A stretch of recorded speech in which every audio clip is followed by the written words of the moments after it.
Hi everyone, I'm Reading with Jack and today I'm here very excited with a Christmas book tag extravaganza. It's going to be so much fun. I'm going to be doing 3 tags in total, and if you want to jump to a specific one, I will leave links to the timings in the description. I will also try and put them on the screen in the video, but I'm not sure how that's going to work. I've never tried it before. The reason why I'm doing all of these tags in one video is because I haven't yet had time this month to do a Christmas book tag, which is a shame, and I'm not sure if I will be able to do them any time after this because I have a few other videos planned, and obviously we can't really be doing Christmas tags in the middle of summer, so this is probably the best time to be doing them. Also, I just want to say I'm going to be showing pictures of the books as opposed to showing them in their physical form. There are quite a lot of books, and because I'm downstairs with my Christmas tree, there would be so many to bring down from my bookshelf, and it would be kind of crazy and chaotic, so hopefully you will understand. So the first tag I'm going to do is the Grinch Christmas book tag, and this was started by Samantha from Thoughts on Tomes, and it looks like such a fun tag.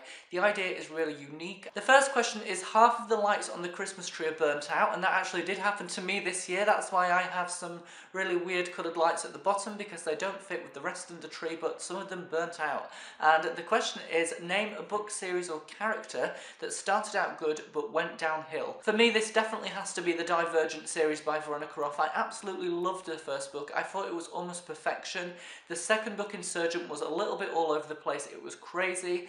And the final book, I didn't like the ending. If you've read the book, you know what I mean. Question number 2 is Annoying Great Aunt Sally Who Will Not Leave You Alone. Name a book you didn't enjoy but everyone else seems to love, so it never goes away. Will Grayson by John Green and David Levithan. Because John Green is so popular, everyone always talks about his books, and this one always comes up quite a lot. I know some people really love this book, and that's fine, but I personally didn't like it that much. I didn't like the characters, I didn't like the writing style or the way the book was constructed. It kind of just annoyed me a lot, so when I hear about this, I'm just like, I don't want to hear about this anymore. I don't like this book. Question number 3, your pets keep knocking over the Christmas decorations. Yes, that's actually quite often happening to me. And name a character that keeps messing up things for everyone else, and it cannot be a villain. A character that comes to mind is Peter Hayes from the Divergent trilogy. He is quite ruthless and annoying, and I think a lot of times when I was reading the trilogy, I was thinking, what are you doing? Why are you doing this? You're messing things up for everyone, and I don't really like him because of that. Question number 4, you can hear your parents putting out the presents and learn Santa isn't real. Name a book you were spoiled for. Again, I've probably mentioned this book series 3 times already in this video. It is Allegiant by Veronica Roth. I was spoiled so badly, and I was so annoyed when I found the spoiler because I was really excited to read the book, and then I kept procrastinating about reading it because I knew the spoiler about what happened at the end. I saw this on Instagram when someone was doing their reactions to certain things that happened to certain characters, and this came up and it was in bold. It was the first post that I loaded, and I was just so annoyed. The next question is, it's freezing outside, which it probably is in England. Name a main character you just couldn't connect with. This for me is going to be Cullen Witter from Where Things Come Back by John Corey Whaley. I didn't hate this book, but I didn't particularly enjoy it because I struggled to connect with the characters. I'm not sure what it was, I just didn't find that he had enough personality. I kind of felt like there was something missing for me that I wanted, so I didn't really connect with him. It kind of let the book down overall because for me characters are so important, and if I cannot connect with characters, I tend to kind of dislike the book. Question number 6 is Mariah Carey's All I Want for Christmas Is You, and it's giving you anti-romantic feelings. Name a couple you couldn't stand. Unfortunately, I have to pass this question. I can't think of one. Nothing comes to mind. I don't read a lot of books where there's couples, and if there are, they don't tend to annoy me, so I'm sorry, I don't have an answer. Question number 7 is related to that scratchy homemade wool sweater that you got for Christmas years ago but won't get rid of. Show some books that have been sitting on your shelves for a while and you aren't motivated to read, but you don't have the heart to get rid of. One of them is definitely Game of Thrones by George R.R. Martin. That book is so long and it's quite scary. It puts me off. I don't know what it is, but I don't even know if I'm going to like reading it. I do want to read it at some point because everyone seems to love it and everyone raves about it and discusses it, and I kind of want to get involved in those discussions.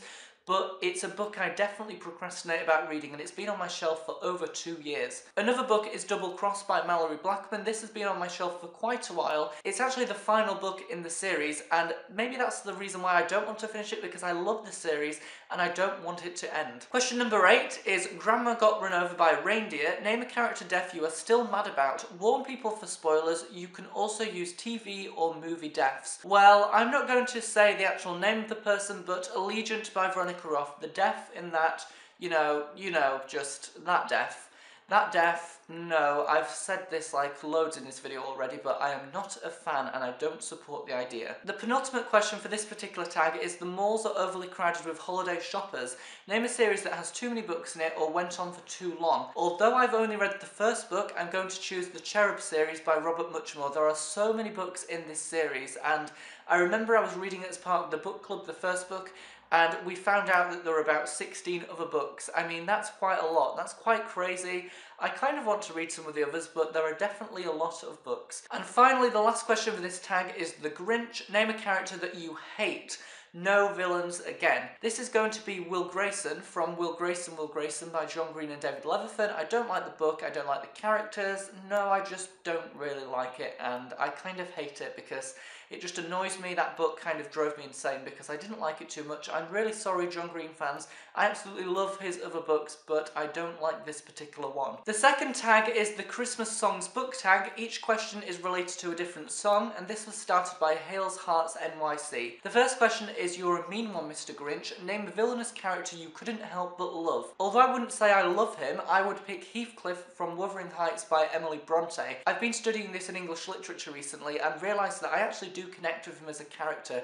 His story is actually quite tragic. The fact that he was brought up as a child in this very horrible way, and I kind of feel like, yes, he is kind of annoying because he's very violent towards the end, but then you kind of empathise with what he was like when he was younger, and also the abandonment and isolation that he undergoes. That's quite sad, so I kind of connect with him. I don't love him, but I connect. Question number 2 is: All I Want for Christmas Is You. Which book do you most hope to see under your Christmas tree? For me, it's going to be Hollow City by Ransom Riggs. I loved reading the first book, Miss Peregrine's Home for Peculiar Children. I can't wait to see the development of more of these children. I can't wait to find out what happens. I'm so excited. Hopefully I will get that book. Question number 3, Rudolph the Red-Nosed Reindeer. Name a character that overcomes major obstacles and learns to believe in themselves. A character that came to mind for me was Jane Eyre from Jane Eyre by Charlotte Bronte. I feel like she definitely does overcome quite a lot. At the beginning she's quite oppressed and she has to go through a horrible childhood, horrible schooling, and then in the end she does learn to believe in herself. She gains resilience and strength. Question number 4, Santa Claus is coming to town. Which character do you think would be on the top of the naughty list? The top of the naughty list is definitely going to be President Snow from the Hunger Games trilogy by Suzanne Collins. He's tyrannical, he's ruthless, he's just horrible. He is not a nice character. He definitely will not be getting any good presents from Santa. He is on the top of the naughty list. And the second part of the question is: which character would be on top of the nice list? For me, this definitely has to be Hermione Granger from Harry Potter by J.K. Rowling. She is definitely a nice character. She's been working hard with her school studies. She puts a lot of effort in. She's very nerdy and intelligent. I definitely think she would be praised for her efforts by being put on top of the nice list. Question number 5, which book just melts your heart? Hachiko Waits by Leslie Newman. There's also a film of this actually, and the story is so emotional and it really does kind of melt my heart because I feel so much when I read this story. It's a very short book, but basically it's about this dog who kind of waits at the train station every single day for its owner after work. His owner dies and the dog continues to wait for years and years. It's really, really sad, particularly if you have pets and animals. You really connect with it, and honestly, it's just a book that melts my heart. Question number 6 is a slightly Spanish one. It is Feliz Navidad. Choose a book that takes place in a country other than your own. Well, I could probably pick a lot of books. Most of them don't take place in England, the books that I read anyway. I'm going to select A Thousand Splendid Suns by Carlo Tassini because I think Carlo Tassini's books are so cultural. He transports everyone into such a magical kind of thing. I mean, it's a real world, it's not fictional, but I think the way he kind of characterises the countries that he's describing, particularly Afghanistan, I feel like it's just so precise. He's an amazing cultural writer, and I really love the fact that he can kind of transport us around the world. Question 7 is the most wonderful time of the year, and yes, it is because it's Christmas. Which holiday book do you use to spread the Christmas joy? For me, one of my favourite Christmas books is A Christmas Carol by Charles Dickens. It's very Christmassy. I love the message and meaning, the characterisation of Scrooge. I think it's a fantastic book. I'm currently reading it right now, in fact. Question 8 is Sleigh Ride. Which fictional character would you choose to spend the holidays with? And it doesn't doesn't have to be a love interest. For me, this is going to be Hermione Granger from Harry Potter because she is really nerdy and she reads a lot, and I think that she'd just be really fun to talk to, you know. It'd be really nice to speak to such an intelligent girl that loves studying. I think it would be quite fun. Question number 9 is, baby, it's cold outside. Which book that you didn't like would you sacrifice to a fire to warm yourself up in the cold? This is going to be a book that's very predictable for me. Will Grayson by John Green and David Levithan. Just throw it in the fire.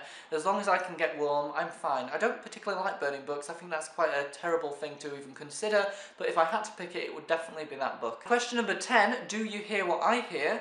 Which book do you think everyone should read? This is really hard actually because there are so many books that everyone should read, but one of them that really comes to mind that has a great message, great meaning, is The Shadow of the Wind by Carlos Ruiz Zafón. This book deals with how literature can connect people, how it can change our perception of the world. It really just shows the power of literature, and I think for people that love reading it's perfect, but equally for people that don't particularly like reading, maybe it will get them into reading. It's kind of persuasive, it kind of shows the magic of books, so I think that would be a great book that everyone must read. Please read it, everyone, you absolutely must. And the final tag I'm going to be doing today is the This Season To Be Jolly book tag, and it's started by Richard at Richard Reads. The first question is, do you have a favourite winter read? I would definitely select A Christmas Carol by Charles Dickens. I've been reading this recently, as I said a minute ago, and I absolutely love it. I love the characterisation, as I said, and I feel like it's just a really good wintry read. It's very Christmassy, the message is great, it's just perfect. Question number 2 is, find a book with blue on the cover. This is going to be Catching Fire by Suzanne Collins because my UK edition is very blue. I love the blue colours, it's very vibrant, and obviously choosing a blue colour was very easy for me because you all know I have rainbow colour bookshelves. I just went to the blue section and found this one. So I love Catching Fire, of course. I love The Hunger Games because I'm crazy about The Hunger Games. Question number 3 is, find a book that you'd use as a star on a Christmas tree. For this one, I'm kind of interpreting as a beautiful book that is quite shiny and just has a nice kind of design, and it's going to be Clockwork Princess by Cassandra Clare. My edition is the collector's edition, and it's so shiny. If I brought it downstairs, it'd be shining all over the place. It's crazy, and the beautiful picture on the front, the kind of design, the colouring, I just think it's amazing. Question number 4 is, pick one fictional place that would be perfect for a winter vacation, or holiday as we would say in England. For me, what would be perfect is Hogwarts in the world of Harry Potter by J.K. Rowling. Hogwarts is amazing. All of that food, it would be fantastic. The beautiful, huge dining halls, wow, it would just be amazing. What a great experience to be at Hogwarts over Christmas. Question number 5 is, pick one fictional character that you take with you on a winter vacation. I already answered a similar question regarding Hermione Granger in the last tag, so for this one I'm going to select Clay Jannon from Mr. Penumbra's 24-Hour Bookstore by Robin Sloane. He is such a bookish character, he also loves doing graphic design, and I feel like he'd just be such a fun character to talk about. We'd be able to talk about all of the books that he is selling in his bookshop. I think it would just be a bookish vacation, and that is perfect for me. Books and books and books. Talking about books, what can get any better? The penultimate question for this tag is, name one book on your wish list this year. One of the books that I really want is a book about books, and I'm just going to warn you now, when I do my Christmas book haul, I did ask for a lot of books about books, so there's going to be a lot of them to show, and one of them that really comes to mind is The Bookshop Book by Jen Campbell, who is also a booktuber. Hooray for booktubers that write and publish books, that is fantastic. It sounds so bookish, it sounds like it talks about the amazingness of bookshops worldwide. It just sounds amazing and perfect for me because I love books about books and I have to have this book in my life. And question number 7 is kind of not really bookish, but it's just a general Christmas question, and it is favourite holiday drink, treat and movie. Drink is going to be tea because I love tea, I'm a tea addict, I think tea is perfect. And my favourite food, well, there's quite a lot because I love eating Christmas food. One of them is gingerbread, I think it tastes amazing, I also love baking it. Equally, Christmas Yule log, I think that's just perfect, all the chocolate. And also turron, which is Spanish. It's kind of like chocolate with nuts inside, particularly almonds, and it's so amazing. It just tastes perfect and chocolatey. Everything is kind of chocolatey, really. In terms of my favourite movie, it would probably be any of the Scrooge adaptations, the Christmas Carol adaptations. I think they're all really good. I feel like it's such an interesting story to see how people interpret it in different ways, and I think it just works really well as an amazing Christmas movie that anyone could enjoy. So everyone, we have got to the end of the Christmas tag Extravaganza. Hooray, I actually did it. I don't know how long this video is, it's probably half an hour right now, but I will edit it and hopefully it won't be too long. Thank you so much for watching. I will be here with my next video, which is going to be the BookTube Christmas collaboration. I am so excited. But until then, I hope you are having an amazing Christmas week, and I will see you all again in my next video.